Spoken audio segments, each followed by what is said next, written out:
নমস্কার বন্ধুরা, গোপালে হেসেলে আপনাদের সবাইকে স্বাগত।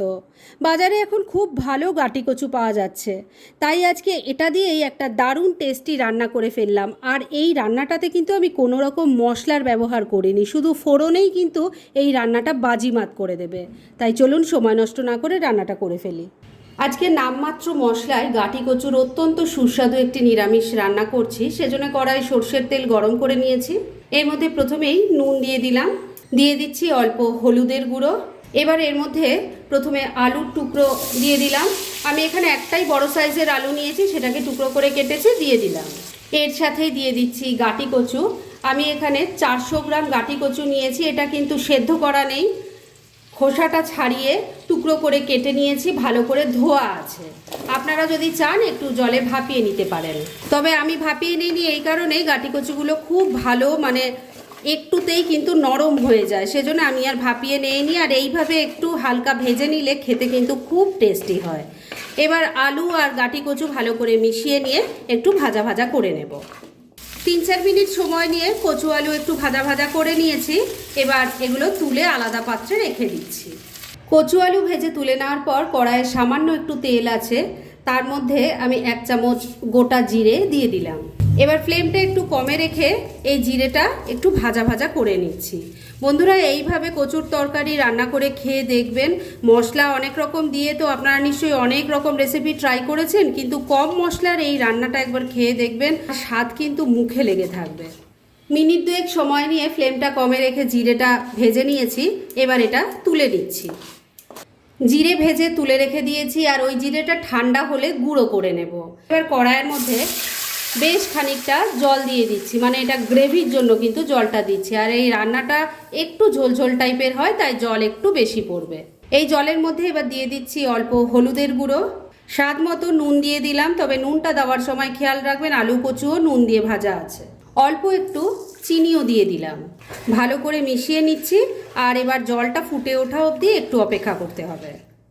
জলটা দেখুন ভালো করে ফুটে উঠেছে। এবার এর মধ্যে ভেজে রাখা আলু কচু দিয়ে দিচ্ছি, ভালো করে মিশিয়ে নিচ্ছি। বন্ধুরা, আপনারা আমার রেসিপি দেখার সাথে সাথে আমার ফেসবুক পেজ গোপালের হেসেল, তাতেও ভিজিট করতে পারেন। ডেসক্রিপশন বক্সে লিংক দেওয়া আছে। 4-5টা ফাটিয়ে নেওয়া কাঁচা লঙ্কা দিয়ে দিলাম। ঝালটা অবশ্যই কিন্তু নিজেদের টেস্ট অনুযায়ী দেবেন। এটাকেও ভালো করে মিশিয়ে নিলাম।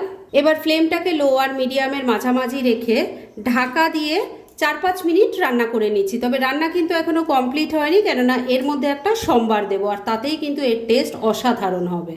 মিনিট 5 রান্নাটা করে নিয়েছি। এবার ঢাকা তুললাম, একটু নাড়াচাড়া করে নিচ্ছি। কচু আলু একবারে ফুল সেদ্ধ হয়ে যাবে এইভাবে কিন্তু নামাবেন না, 80% মতো কুক হয়ে যাবে, তারপরেই কিন্তু এটা নামাতে হবে। গ্যাসটা বন্ধ করে দিলাম, আর এবার এটাকে নামিয়ে নিচ্ছি। আর তারপর এটাকে সম্বার দেওয়ার ব্যবস্থা করে ফিরে আসছি। তরকারিটা নামিয়ে আলাদা পাত্রে রেখে দিয়েছি। এবার কড়াইটা পরিষ্কার করে আবারও একটু সামান্য তেল দিয়ে গরম করে নিয়েছি। এর মধ্যে এবার দিয়ে দিচ্ছি অল্প কালো জিরে, দিয়ে দিচ্ছি অল্প একটু রাঁধুনি, এর সাথেই একটা শুকনো লঙ্কাও দিয়ে দিলাম। এবার ফোড়নটাকে কয়েক সেকেন্ড একটু ভাজা ভাজা করে নিচ্ছি। ফোড়নটা ভাজা ভাজা হয়ে গেছে। এবার তৈরি করে রাখা সবজিটা দিয়ে দিলাম, ভালো করে একটু নাড়াচাড়া করে নিচ্ছি। ভেজে রাখা জিরেটা গুঁড়ো করে নিয়েছি, সেটা দিয়ে দিলাম, ভালো করে মিশিয়ে নিচ্ছি। সব কিছু খুব ভালো করে মেশানো হয়ে গেছে। এবার ফ্লেমটাকে ওই লো আর মিডিয়ামের মাঝামাঝি রেখেই ঢাকা দিয়ে 3-4 মিনিট আবারও রান্নাটা করে নিচ্ছি। মিনিট 3 আবারও রান্নাটা করে নিয়েছি। এবার ঢাকা তুললাম। ঢাকা তোলার সঙ্গে সঙ্গে ভীষণ সুন্দর একটা গন্ধ বেরোচ্ছে। এটা আমি বললে হয়তো আপনাদের বিশ্বাস হবে না, আপনারা নিজেরা একবার ট্রাই করুন। এখন কচু তো বাজারে খুব সুন্দর পাওয়া যাচ্ছে, একদিন এনে এটা বানিয়ে ফেলুন, তারপর বুঝতে পারবেন যে রান্নাটা কতটা টেস্টি হয়। সবজি কিন্তু খুব ভালো মতো সেদ্ধ হয়ে গেছে, আমি দেখে নিয়েছি, তবু আপনাদেরও দেখিয়ে দিই। দেখুন, একটা কচুর টুকরো দেখিয়ে দিচ্ছি, দেখুন কত সুন্দরভাবে সেদ্ধ হয়েছে। এবার আলুটাও দেখে নিই। দেখুন, সমস্ত সবজি কিন্তু খুব সুন্দরভাবে সেদ্ধ হয়ে গেছে। রান্না মোটামুটি রেডি। তবে শেষ পর্যায়ে এর মধ্যে আমি দিয়ে দেব অল্প একটু ধনেপাতা কুচি, মিশিয়ে নিচ্ছি। এই রান্নাটা কিন্তু আমি আগেই বলেছি একটু ঝোলঝোল থাকে, তাতেই খেতে খুব ভালো লাগে, তাই এর থেকে বেশি কিন্তু আমি আর শুকাবো না। সবজিও ভালো মতো সেদ্ধ হয়ে গেছে, তাই ধনে পাতাটা ভালো করে মিশিয়ে নেওয়ার পরে কিন্তু গ্যাস বন্ধ করে দিচ্ছি। এবার মিনিট 2-এর জন্য স্ট্যান্ডিং টাইমে ঢাকা রেখে দিলাম আর তারপর সার্ভ করে দেখাচ্ছি। ফ্রেন্ডস, আমার আজকের এই দুর্দান্ত স্বাদের গাটি কচুর নিরামিষ রেসিপি একদম রেডি হয়ে গেছে এবং আমি সার্ভ করে দিয়েছি। অনেক রকমভাবেই তো নিশ্চয়ই আপনারা এই রান্না করেছেন, তবে আমি আজকে যেভাবে তৈরি করেছি ঠিক সেইভাবে তৈরি করে খেয়ে দেখুন, স্বাদ কিন্তু ভুলতে পারবেন না। মশলা ছাড়াও যে এত টেস্টি রান্না করা যায় সেটা একবার ট্রাই করলেই আপনারা বুঝতে পারবেন। তাই দেরি না করে পারলে এটা আজই একবার ট্রাই করে ফেলুন, আর তারপর কেমন লাগলো সেটা প্লিজ কমেন্ট করে জানাবেন। এরকম ধরনের অনেক ভালো ভালো নিরামিষ রান্নার রেসিপি আপনারা গোপালের হেসেল সার্চ করলেই পেয়ে যাবেন, যার মধ্যে থেকে কিছু কিছু আমি সাজেস্টেড বক্সেও দিয়ে দেব, সেখান থেকেও আপনারা দেখে নিতে পারেন। তাই গোপালের হেসেল অবশ্যই ভিজিট করুন। আর আপনারা কেমন ধরনের রেসিপি চাইছেন সেটাও কিন্তু আমাকে জানাতে পারেন, আমি চেষ্টা করব সেসব রেসিপিগুলো আপনাদের সাথে শেয়ার করার।